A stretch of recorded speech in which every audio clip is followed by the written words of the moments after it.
Good morning everyone. आज का topic है हमारा इंटीग्रिटी कंस्ट्रेंट। तो पहले समझते हैं इंटीग्रिटी कंस्ट्रेंट होता है क्या, डेफिनेशन क्या है। बेसिक इसकी definition: integrity constraint are rules defined in a database to maintain data accuracy, consistency, reliability. Means पहले में थोड़ा सा हिंट आपको दिया था वो मोबाइल शॉप वाला कि मोबाइल आपको लेना था, कैसे कहाँ कंस्ट्रेंट। तो इसमें कह रहे हैं कि इंटीग्रिटी क्या रूल्स एंड डिफाइंड डेटा से जो हमें डेटाबेस में जो डेटा मेंटेन करने के लिए है उसमें की एक्यूरेसी कंसिडरेबिलिटी कितना है वो हमें रखना पड़ेगा। ये नहीं कुछ भी आप इस डेटाबेस में डाल दो, कुछ भी कर दो। ठीक है। Ensure that data store in the database follows pre defined rules और कंडीशन। वो कह रहा है कि वो डेटा हमारा जो पहले से स्टोर है डेटाबेस में, वो फिर जो रूल्स उसके प्री कंडीशन वो हमें फॉलो करने पड़ेंगे। अच्छी बात। अब इसके डिफरेंस टाइप ऑफ कितनी टाइप्स की होती है, डिफरेंट टाइप्स होंगी। जैसे domain constraint, second entity integrity constraint, third है डिफरेंशियल इंटीग्रिटी कंस्ट्रेंट, फोर्थ है की कंस्ट्रेंट। फर्स्ट डोमेन कंस्ट्रेंट क्या है हमारा। डोमेन कंस्ट्रेंट डिफाइंस और balance set of values for an attribute. तो पता है आप डोमेन किसको बोलते हैं, पहले ही बताया था डोमेन किसको बोलेंगे कॉलम को। वो कह रहा है constraint defines balance set of values attribute की जो वैल्यू है डोमेन को, जो एट्रीब्यूट नेम है, सपोज स्टूडेंट का नेम, जो वैल्यूज है वो डिफाइंस वैलिड होनी चाहिए। ऐसा नेम लिखा है, नेम में आप एज डाल दो तो इनवैलिड होगा, वैलिड नहीं होगा। यानी वैसे कोई टेबल है हमारी तो उसे जो इसकी वैल्यू जिस कॉलम में जिस नेम से वैल्यू डाली जाएगी वही वैलिड वैल्यू होनी चाहिए। Data type domain including string, character, integer, time, date, currency except. अभी आप एसक्यूएल में पढ़ेंगे क्योंकि अभी तो एक स्ट्रक्चर लेआउट फॉर्म में टेबल फॉर्म आपको बता दिया है। जब एसक्यूएल में इसको आप क्वेरी फॉर्म में वो प्रोसेस करेंगे, इम्प्लीमेंट करेंगे, तो उसमें आपको डिफाइन करना पड़ेगा। जैसे टेबल क्रिएट करें, टेबल किस टाइप से आपका डेटा ले रहा है। जैसे नेम है कैरेक्टर होगा, एज होगा तो न्यूमेरिक होगा, डेट ऑफ बर्थ है हमारी वो भी न्यूमेरिक होगी। तो इस टाइप से हमारा किस डेटा टाइप से आप ले रहे हो वो कंसिस्ट होगा, वो टाइप डिफाइन आपको उसमें करना पड़ेगा, करेंगे एसक्यूएल लैंग्वेज में। सेकेंड में एंटिटी इंटीग्रिटी कंटेस्ट। तो entity contest states that primary key value can not null. Entity contest में कह रहा है यार मॉडल में आपने पढ़ा था सबसे पहले, तो उसमें क्या कह रहा है प्राइमरी की वैल्यू नल नहीं होनी चाहिए। पहले भी हमने आपको बताया था कि प्राइमरी वैल्यू कभी नल नहीं हो सकती, इसको आपकी जिस एट्रीब्यूट्स को आप प्राइमरी की बना रहे हो।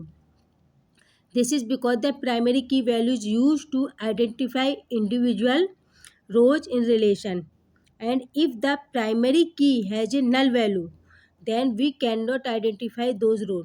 कह रहा है कि जो क्योंकि प्राइमरी की वैल्यू जो क्योंकि प्राइमरी की आइडेंटिफाई मतलब यूनिकली डिफाइन हम इसको करते हैं, तो इंडिविजुअल रो रिलेशन में जो हमारी होगी इसके लिए इफ़ द प्राइमरी की नल वैल्यू, पहले बताया कि यदि प्राइमरी की नल वैल्यू है तो क्या वो आइडेंटिफाई रोज नहीं होगी। वो हमने पहले एग्जाम पे स्टूडेंट का लिया था रोल नंबर है, रोल नंबर में आपने हो सकता है उसका रिकॉर्ड डिलीट हो गया, उसको छोड़ के कुछ भी चला गया तो उसका रोल नंबर अगर उसको फिलअप नहीं है ना कि इसका डाटाबेस अपडेट नहीं किया गया है तो वो जो इसकी वैल्यू अगर नल डली हुई है तो प्राइमरी की आइडेंटिफाई वो नहीं होगी। अब थर्ड क्या है हमारी रेफरेंशियल इंटीग्रिटी कैसी है, बहुत मोस्ट इंपॉर्टेंट है, फॉरेन की में यूज होता है, पहले आपको बताया था हमने, इसलिए इसका हमने बनाया है अलग से video. Referential integrity constraint is specified between two tables. सबसे पहले तो इसका मैंने होगा कि रेफरेंशियल आ गया, यानी रिफर कर रहा है, रेफरेंस ले रहे हो तो आपको टू टेबल्स इसके लिए चाहिए पड़ेंगे, टू टेबल्स होंगे इनके लिए। जैसे फॉरेन की प्राइमरी के लिए टू टेबल लिया तो उसी से रिलेटेड है, रेफरेंशियल इंटीग्रिटी इसमें यूज होती है। It is enforce when A primary की references द प्राइमरी की ऑफ वैल्यू। कह रहा है इन्फोर्स प्राइमरी की जो रेफरेंस हमने लिया है किसी प्राइमरी की टेबल, तो दूसरी टेबल हमने बनाई थी उसको वो प्राइमरी की होगी, जो पहले हमारी टेबल प्राइमरी की थी वो उसके लिए फॉरेन की का काम करेगी, फॉरेन की होगी। अब की constraint, an entity set can have multiple keys और कैंडिडेट कीज मिनिमम सुपर की what out of the which one key will be primary की। इसमें थोड़ा सा क्या उसमें बता देते हैं एग्जाम्पल, जो रेफरेंस इंटीग्रिटी लिया था उसमें बता देते कि जो अभी आपको बताया था कि प्राइमरी की हमारी जो है यानी कि अगर जो फर्स्ट टेबल डिपार्टमेंट जितने प्राइमरी की वैल्यू भरी है, मानो हमने पहले डिपार्टमेंट कोड लिया था, डिपार्टमेंट कोड की वैल्यू 101 022 03, अगर फोर्थ वाली वैल्यू 044 हमारी नल है, नल जितने रिकॉर्ड है वो फर्स्ट प्राइमरी की डिपार्टमेंट कोड लिया था हमने, फॉरेन की बनी थी फर्स्ट टेबल से, जो हमारी सेकंड डिपार्टमेंट थी, फर्स्ट हमारी स्टूडेंट टेबल थी। उसमें अगर वैल्यू एस्टा 1244005 है तो वो वैल्यू हमारी जो डिपार्टमेंट कोड की तीनों 4 वैल्यूज़ थी वो उसमें होनी चाहिए, एक्स्ट्रा कोई। लेकिन अगर इसमें से ही मान लो 1 2 3 2 वाला आपका डिलीट है या स्किप कर दिया नहीं है तो वो फॉरेन की नहीं मानी जाएगी वैल्यू, उसकी नहीं होगी, ये होगा।